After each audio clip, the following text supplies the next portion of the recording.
O tema escolhido para o Evangelho nessa noite, até achei estranho esse tema, porque pensava eu que poderia ser algum tema relacionado às mulheres, ou quem sabe pudesse ser algum tema relacionado à paz, né? Em face dos problemas que estão acontecendo no mundo, ou mesmo por ser o Dia das Mulheres, mas o tema que eles pediram para discorrer nessa noite é a seguinte passagem de Mateus, no Evangelho de Mateus, no capítulo 7, versículo 3, onde está escrito assim: porque vês tu o argueiro no olho do teu irmão, mas não reparas na trave que existe em teu próprio olho.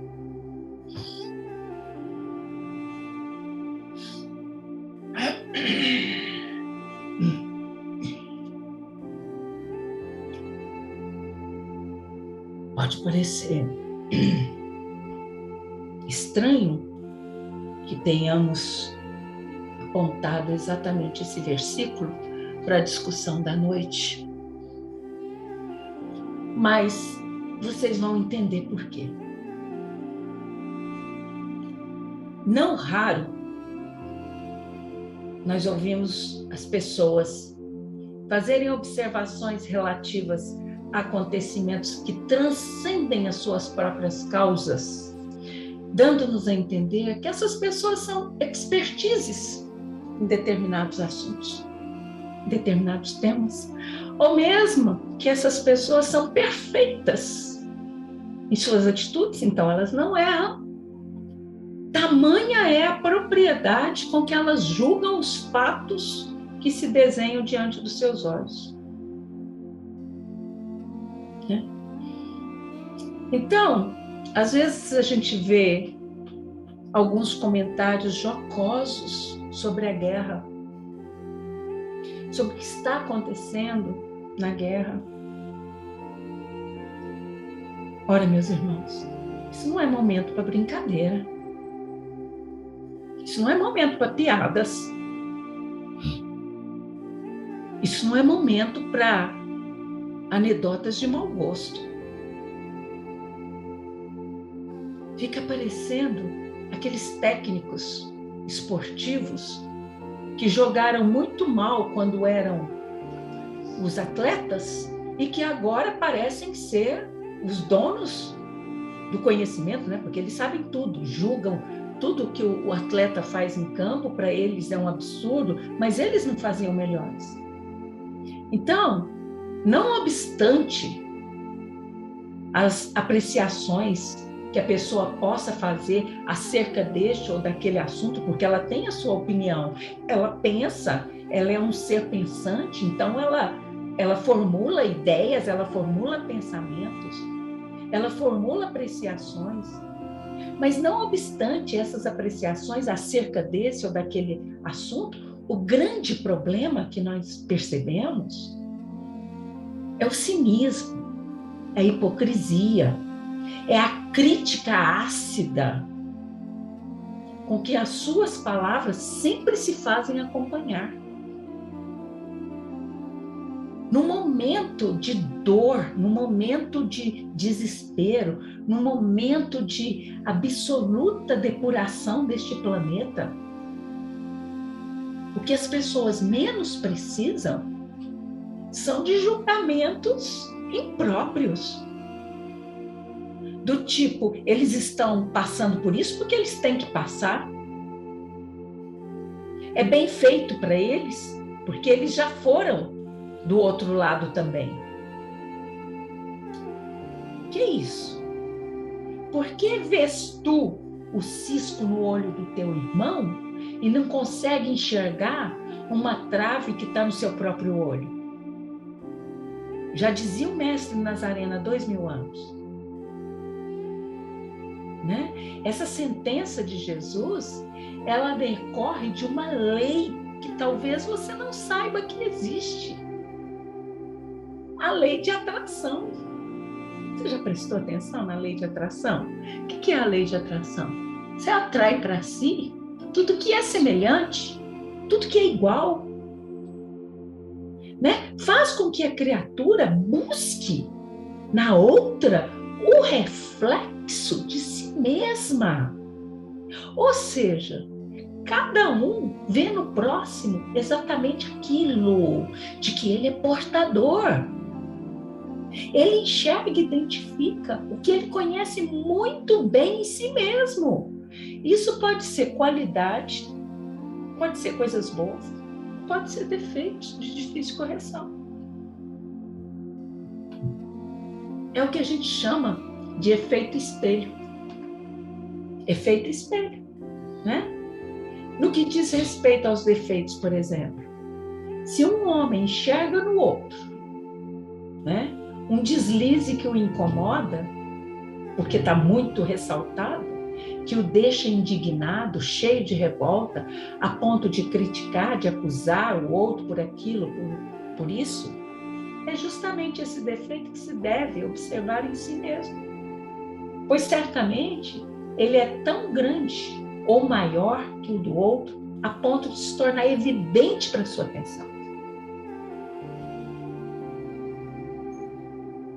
Eu quero chamar a atenção de vocês para uma coisa.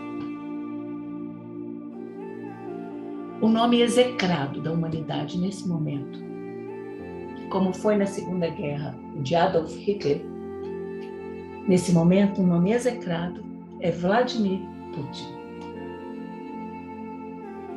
Ele é o sinônimo do mal. Não se discute. Mas quando você ressalta o tempo todo quais são os defeitos evidentes do senhor Putin? Orgulho, ambição desmedida, intolerância, inveja. Quando você fica o tempo todo criticando, eu escutei pensamento de alguns dizendo o seguinte: só resolve o problema se matarem ele. Será que extirpado a serpente, o veneno não terá efeito? E será que você não está vendo nesse protótipo do mal, nesse senhor, os seus próprios defeitos? Ambição desmedida, inveja, intolerância. Por isso que eu gosto de chamar a atenção, usar esses exemplos do que está acontecendo para chamar a sua atenção para você mesmo, para o seu próprio problema.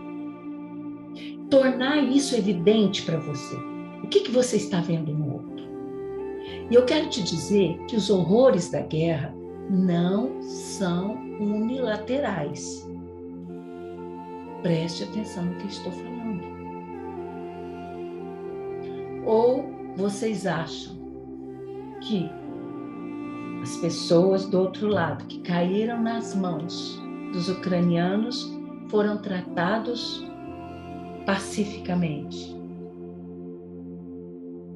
Guerra, meus filhos, guerra é uma arena de horrores e é bilateral. Quem sai vencedor? Quem sai vencedor numa guerra? Não existe vencedor numa guerra. Não existe. Então, essa coisa de ressaltar, de dar opinião errada, de falar coisa indevida, de pessoas que não pensam para falar das mulheres nesse momento, quando tantas mulheres estão em sofrimento. Esse é um problema do espírito humano, que ainda está nessas lides evolutivas. Do espírito que não é capaz de reconhecer em si mesmo, senão as suas qualidades, as suas habilidades, porque ele não consegue ver os seus defeitos. Ele não percebe que no seu olho tem uma trave. E ele fica profundamente indignado com o cisco que ele vê depositado no olho do outro. Ele quer que o outro tire o embaraço do olho dele, que está incomodando a si, mas não se dá conta que tem uma trave no seu olho que pode ser ainda mais maior. É aquela história da lenda da vidraça embaçada, onde a pessoa via todos os dias o lençol da vizinha encardidos e sujos, quando na verdade os lençóis estavam brancos, alvos, limpos, e era a sua vidraça que estava poluída. E não é só com estranhos ou com pessoas distantes da relação rotineira de cada um de vocês que essa lei de atração da igual espécie se faz atuar. Entre as pessoas mais próximas, ela se verifica o tempo todo, gerando expectativas de perfeição em relação ao outro, querendo transformar o outro, querendo moldar o outro de acordo com as suas próprias crenças, do que aquilo que você acha que é o correto, o adequado. Olha na sua casa. Quem que você quer mudar na sua casa? Você quer mudar alguém na sua casa. Alguém na sua casa você quer mudar. Você quer que ele deixe determinados vícios, você quer que ele mude determinados padrões de comportamento. Isso não é para ele ficar melhor em relação a ele. É para atender às suas expectativas. Não é? Então, na verdade, pela atração reflexiva, que é o reflexo do espelho, o que se quer ver no outro são as qualidades que ainda não fomos capazes de desenvolver em nós mesmos. É essa a verdade. Então, muitas vezes, nós observamos pessoas se precavendo contra possíveis demonstrações do sentimento de inveja, de vaidade, de arrogância, de orgulho, de alguém próximo do convívio. Eu não quero conviver com fulano, porque fulano é muito invejoso. Eu não quero que ciclano venha na minha casa, porque ciclano é muito arrogante. As pessoas chegam a se afastar da convivência com esses outros seres cheios de defeitos, né? Temerosos de que eles possam ser contaminados, vitimados pela influência nefasta, né, que emana dessas pessoas. Quando, na verdade, meus amigos e minhas amigas, quando, na verdade, as pessoas deveriam temer a si próprias, já que, normalmente, esses sentimentos inferiores que elas estão tentando evitar na outra pessoa são sentimentos que estão dentro delas mesmas. Se a causa não está nessa existência atual, pode ter certeza. A sua origem está numa vida anterior, mas existe.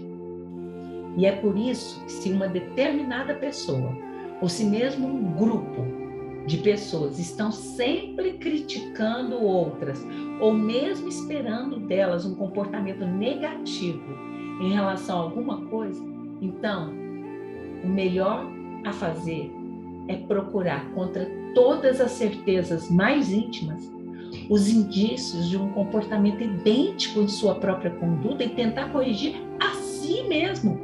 Qual tem sido o conselho que nós temos dado, já que a guerra foi inevitável? Qual é o conselho que nós temos dado? Fazer a paz em si mesmo. Ser um multiplicador da paz, ser um multiplicador da luz. Porque se você faz isso e se isso reflete para fora, você está sendo um instrumento da luz, você está sendo um instrumento da paz. E é por isso que aqui entra aquela observação, né, que está lá na instrução dos Espíritos, no Evangelho segundo o Espiritismo, que ele fala: sede severos convosco, indulgente com os outros. É isso. Ser severo consigo mesmo e ser indulgente com o outro. Lembrar, né, daquele que vê os pensamentos íntimos de cada coração e, por conseguinte, desculpa muitas vezes as faltas que censuram, o que condena, o que releva, porque conhece o móvel de todos os atos. E no Evangelho, nesse capítulo 10, termina falando o seguinte: lembrai-vos de que vós tereis, quiçá, cometido faltas mais graves. Então agora é o momento de perdoar. Agora é o momento de relevar. Agora é o momento de traduzir todos os sentimentos por uma única palavra: paz. Né? Que o homem se valha do rigor para consigo mesmo, se desejar reconhecer a sua verdadeira natureza. Né? É como se o homem passasse toda a sua existência segurando um espelho voltado para ele mesmo e que aponta imediatamente as falhas que ele ainda tem de corrigir e que ele só consegue enxergar refletida nos outros. Ele não consegue. Está na sua cara, mas ele não consegue enxergar. Ele só vê quando ela está refletida no outro.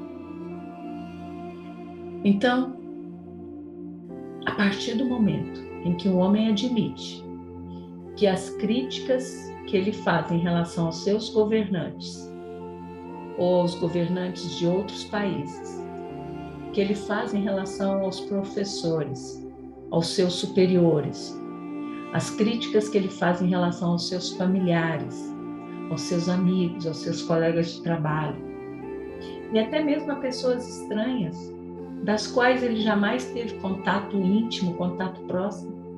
Essas são críticas de valores que ele não consegue enxergar em si mesmo. Então diz muito mais a respeito dele do que do outro. E aí, a partir do momento que ele entende isso, ele passa a observar muito mais e falar muito menos, né? Sem apontar falhas, porque ele sabe que dos dedos em riste, 3 estão apontados para o seu próprio peito e apenas um aponta para o outro. Então ele vai aprender a identificar o argueiro no olho do próximo como sendo do seu próprio olho. E ele vai perceber, né, que este é um auxílio inestimável do Criador, que concede a cada um para o seu próprio aperfeiçoamento, né, levando em consideração que o homem tem a necessidade, né, de mais humildade, isenção para reconhecer que aquela mesma falha que lhe parece particularmente destacada no seu semelhante, ela está profundamente arraigada em si mesmo. Sempre, mas sempre num grau muito maior.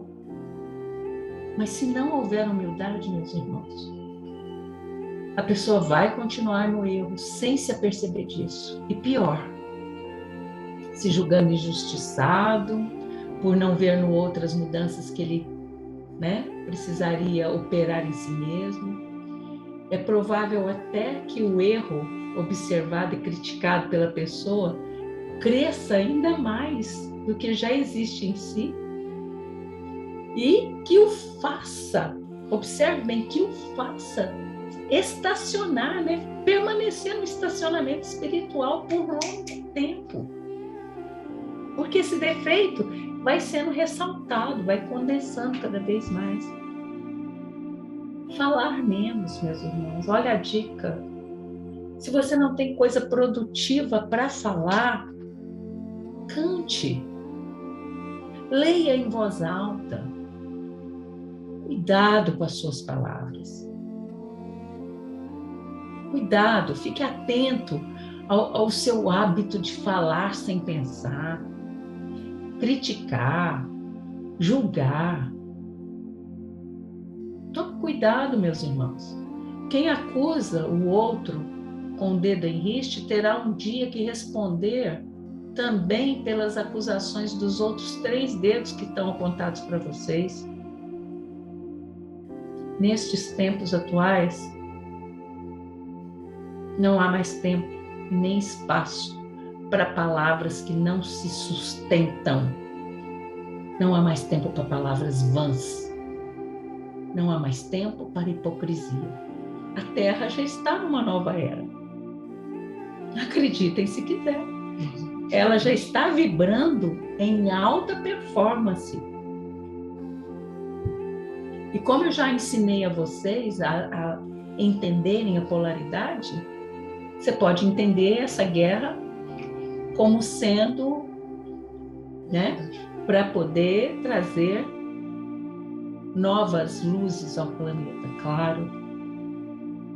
Não tem mais tempo para julgamentos vãos. Seja o seu falar. Sim, sim, não, não, conforme ensina o livro sagrado.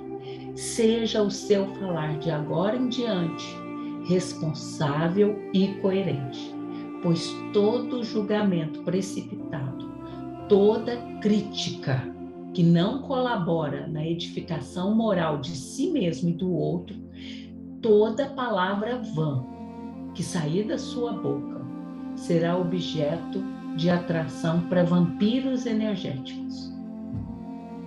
Vampiros que se alimentam dos tóxicos emanados de almas despreparadas. Lembre-se do que Jesus disse: tudo que sai dos lábios provém do coração.